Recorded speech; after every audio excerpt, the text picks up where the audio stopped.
ಬೆಂಗಳೂರಲ್ಲಿ ಬೇಸಿಗೆ ಮಳೆಗೆ ಘೋರ ದುರಂತವೊಂದು ಸಂಭವಿಸಿದೆ. 3 ವರ್ಷದ ಬಾಲಕಿ ಬೇಸಿಗೆ ಮಳೆಗೆ ಸಾವನ್ನಪ್ಪಿರುವಂತಹ ದುರ್ಘಟನೆ ಸಂಭವಿಸಿರುವಂತಹ ಘಟನೆ ಬೆಂಗಳೂರಿನಲ್ಲಿ ಸಂಭವಿಸಿದ್ದು, ಬೃಹತ್ ಮರ ಬಿದ್ದು 3 ವರ್ಷದ ಬಾಲಕಿ ರಕ್ಷಾ ಸಾವನ್ನಪ್ಪಿದ್ದಾರೆ. ಬೆಂಗಳೂರಲ್ಲಿ ಸ್ವಲ್ಪ ಮಳೆ ಬಂದರೂ ಕೂಡ ಆಗುವಂತಹ ಸಮಸ್ಯೆಗಳು ಒಂದೆರಡಲ್ಲ ಅನ್ನುವಂತಹ ಉದಾಹರಣೆಗೆ ಮತ್ತೊಂದು ಘಟನೆ ಸಾಕ್ಷಿಯಾಗಿದೆ. ಗಾಳಿ ಮಳೆಗೆ ಬೃಹತ್ ಮರ ಬಿದ್ದು ಈ ದುರಂತ ಸಂಭವಿಸಿದ್ದು, ತಂದೆ ಜೊತೆಗೆ ಬೈಕ್ನಲ್ಲಿ ರಕ್ಷಾ ತೆರಳುತ್ತಾ ಇದ್ದಂತಹ ಸಂದರ್ಭದಲ್ಲಿ ಈ ದುರ್ಘಟನೆ ಸಂಭವಿಸಿದೆ. ಮರ ಬಿದ್ದ ರಭಸಕ್ಕೆ ತಲೆಗೆ ತೀವ್ರ ಪೆಟ್ಟಾಗಿದ್ದು, ಬೌರಿಂಗ್ ಆಸ್ಪತ್ರೆಯಲ್ಲಿ ಚಿಕಿತ್ಸೆ ಫಲಿಸದೆ ಮಗು ಸಾವನ್ನಪ್ಪಿದೆ. ಪುಲಕೇಶಿ ನಗರದ ಜೀವನಹಳ್ಳಿಯಲ್ಲಿ ಈ ಘಟನೆ ನಡೆದಿದೆ. ನೀವು ಕೂಡ ಫೋಟೋದಲ್ಲಿ ಗಮನಿಸ್ತಾ ಇರಬಹುದು. 3 ವರ್ಷದ ಈ ಮುದ್ದಾದ ಕಂದಮ್ಮ ಈ ಬೇಸಿಗೆ ಮಳೆಗೆ ಮರ ಬಿದ್ದು ಸಾವನ್ನಪ್ಪಿರುವಂತಹ ದುರ್ಘಟನೆ ಬೆಂಗಳೂರಲ್ಲಿ ಸಂಭವಿಸಿದೆ.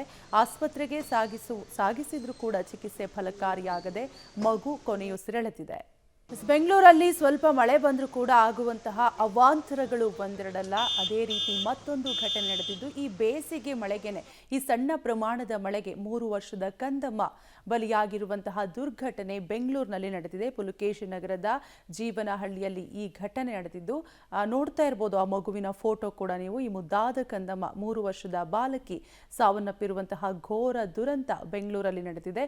ಸಣ್ಣ ಪ್ರಮಾಣದ ಮಳೆಗೆ ಈ ಬೇಸಿಗೆ ಮಳೆಗೆ ಮರ ಬಿದ್ದು ತಂದೆ ಜೊತೆಗೆ ಬೈಕ್ನಲ್ಲಿ ಹೋಗ್ತಿದ್ದಂತಹ ಸಂದರ್ಭದಲ್ಲಿ ಈ ದುರ್ಘಟನೆ ನಡೆದಿದೆ. ತಲೆಗೆ ತೀವ್ರವಾಗಿ ಪೆಟ್ಟಾಗಿದೆ. ಆಸ್ಪತ್ರೆಗೆ ಸಾಗಿಸಿದ್ರೂ ಕೂಡ ಚಿಕಿತ್ಸೆ ಫಲಕಾರಿಯಾಗದೆ ಮಗು ಸಾವನ್ನಪ್ಪಿದೆ.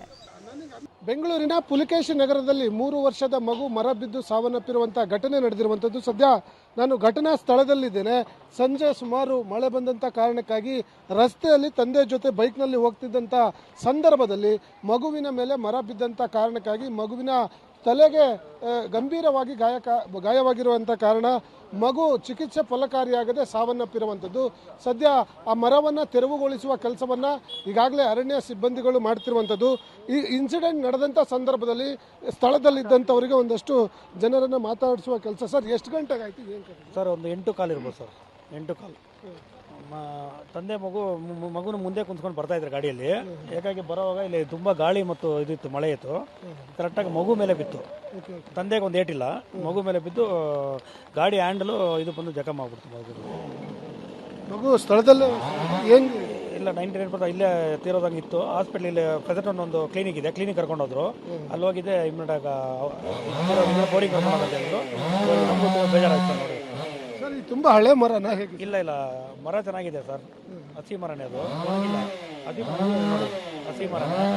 ಗಾಳಿ ವಿಪರೀತ ಗಾಳಿ ಇತ್ತು, ಗಾಳಿಯಿಂದಲೇ ಆಗಿದೆ. ಇಲ್ಲೇ ನಿಂತ್ಕೊಂಡು ಗಾಳಿ ಘಟನೆ ಮತ್ತು ಮಳೆ. ಕೂಡಲೇ ಆ ಮಗುನ ಆಸ್ಪತ್ರೆಗೆ ಕರ್ಕೊಂಡು ಹೌದು ಸರ್, ಕರ್ಕೊಂಡೋದ್ರಿ. ಇಲ್ಲ ಕರ್ಕೊಂಡೋಗಿ forest department, police department, inspector ಎಲ್ಲ ಇಲ್ಲೇ ಸ್ಪಾಟಿಗೆ ಬಂದರು ಸರ್. ಇದು 10-15 ಮಿನಿಟ್ಸ್ ಎಲ್ಲ ಬಂದರು, ಕ್ಲಿಯರ್ ಮಾಡಿದ್ರು. ಮಗು ಹಿಂಗಾಯ್ತು, ಮಗು ಆಗಿದೆ ಸರ್. ತಂದೆಗೆ ಒಂದು ಏಟ್ಲ ಮಗು ಮೇಲೆ ಕರೆಕ್ಟಾಗಿ. ಎಲ್ಲಿ ಹೋಗ್ತಿದ್ರಂತೆ ಸರ್? ಅವ್ರ ಅಣ್ಣನ ಮನೆಗೆ ಹೋಗ್ಬಿಟ್ಟು ಮನೆಗೆ ಹೋಗ್ತಾ ಇದ್ದಾರೆ. ಅವ್ರ ಮನೆ ಬಂದು ಗುಳ್ಳಪ್ಪ ಸರ್ಕಲ್ ಕಮ್ಮನಹಳ್ಳಿ ಇದೆ.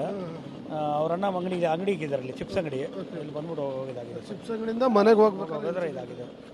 ಅವ್ರ ತಂದೆಗೆ ಏನಾಗಿಲ್ಲ? ತಂದೆಗೆ ಏನಾಗಿಲ್ಲ ಸರ್, ಅವರು ಸೇಫ್ ಆಗಿದ್ದಾರೆ. ಇದು ಸ್ಥಳೀಯರು ಹೇಳುವಂಥದ್ದು. ಇನ್ಸಿಡೆಂಟ್ 8:15 ಸುಮಾರಿಗೆ ಭಾಳ ದೊಡ್ಡ ಮಟ್ಟದಲ್ಲಿ ಗಾಳಿ ಬರ್ತಾ ಇತ್ತು. ಆ ಕಾರಣಕ್ಕಾಗಿ ಮರ ಕೆಳಗಡೆ ಬಿದ್ದಿದೆ ಅನ್ನುವಂಥ ಮಾಹಿತಿಯನ್ನು ಹೇಳ್ತಿರುವಂಥದ್ದು.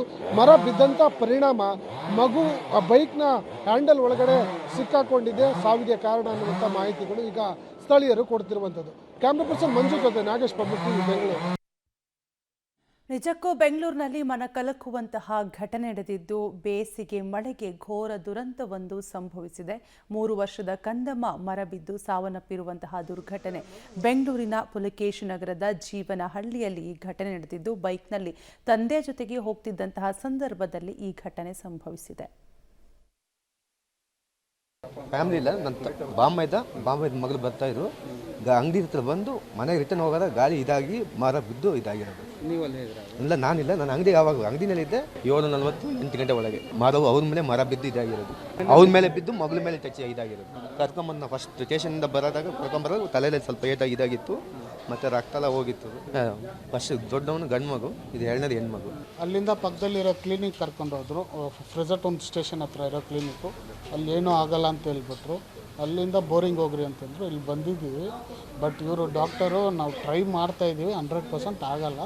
ಬಟ್ ಟ್ರೈ ಮಾಡ್ತಾ ಇದೀವಿ ಅಂತ ಹೇಳಿದ್ದಾರೆ. ಫುಲ್ ತಲೆ ಮೇಲಿಂದ ಬಿದ್ದು ಫುಲ್ ತಲೆ ಮೇಲಿಂದ ಬಿದ್ದು ಫುಲ್ ಬಾಡಿ ಫುಲ್ ಏಟ್ ಬಿದ್ದಿದೆ.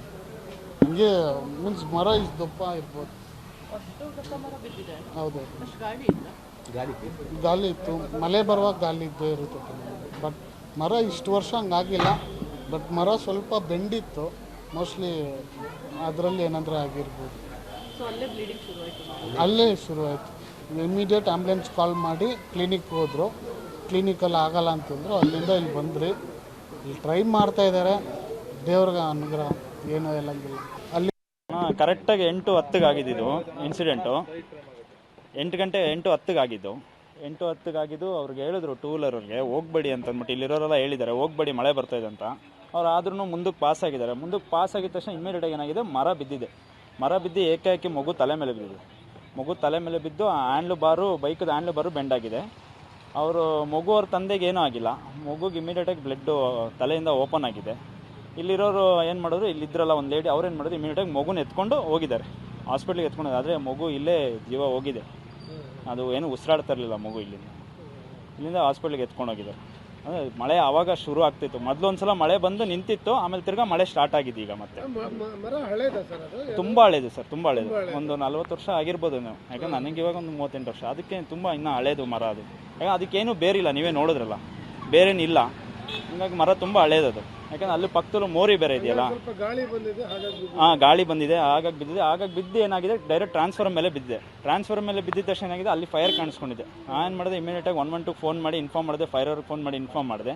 ಆಮೇಲೆ ಏನು ಮಾಡಿದ್ರು, ತಕ್ಷಣ KB ಅವ್ರು ಫೋನ್ ಮಾಡಿದ್ಮೇಲೆ ಅವ್ರು ಏನು ಮಾಡಿದ್ರು, ಇದನ್ನು ಲೈಟನ್ನು ಆಫ್ ಮಾಡಿದ್ದಾರೆ, ಮೇನ್ ಸ್ವಿಚ್ಚನ್ನು ಆಫ್ ಮಾಡಿದ್ದಾರೆ. ಅವಾಗ ಏನಾಗಿದೆ, ಅದು ಬೆಂಕಿ ಉರಿಯೋದು ನಿಂತೋಗಿದೆ. ನಿಂತೋಗ ನಂತರ ಆಮೇಲೆ ಬಂದು ಎಲ್ಲ ಪೊಲೀಸರೆಲ್ಲ ಬಂದರು, ಎಲ್ಲ ಮಾಜರ್ ಮಾಡ್ಕೊಂಡು ಹೋಗಿದ್ದಾರೆ.